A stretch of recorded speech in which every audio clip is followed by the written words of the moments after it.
Carrascal, va Carrascal, metió un centro de golpe de cabeza, ¡gol! ¡Alfio!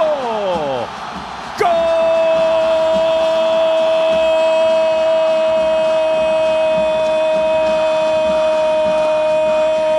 De Cerro Porteño, Alfio Oviedo de romance con el gol. Tremendo cabezazo, la clavó en el ángulo. Alfio Oviedo dice: aquí estoy yo, a fuerza de goles. Se quiere ganar un sitio en el ataque de Cerro Porteño. Le hizo 2 a Nacional. Oyote para el centro, espera Alfio, vino el centro. ¡Gol!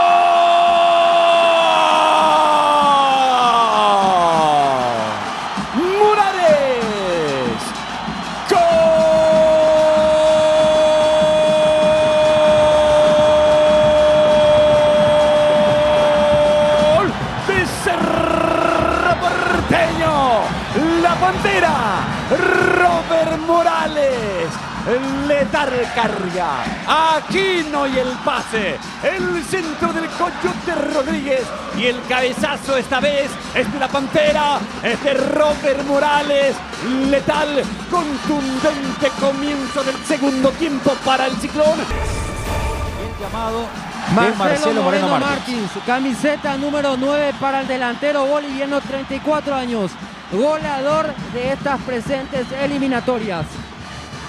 Aplaude el público de Cerro Porteño. Marcelo Moreno Martins, llamado por el Chiqui Arce. Marcelo Moreno Martins para dialogar con Francisco Arce, par de indicaciones, y va a retornar hasta el medio campo para que Alipio Colmán exhiba el tablero electrónico. Se prenden las luces de los teléfonos. Adentro, el boliviano camiseta 9 ovacionado. También se va a retirar Alfio Oviedo, debut absoluto del delantero con la dorsal 9 en Cerro Porteño. Aplaude la nueva olla, aplauden los hinchas de Cerro Porteño.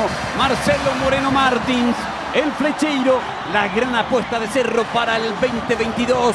El máximo goleador de las eliminatorias hace su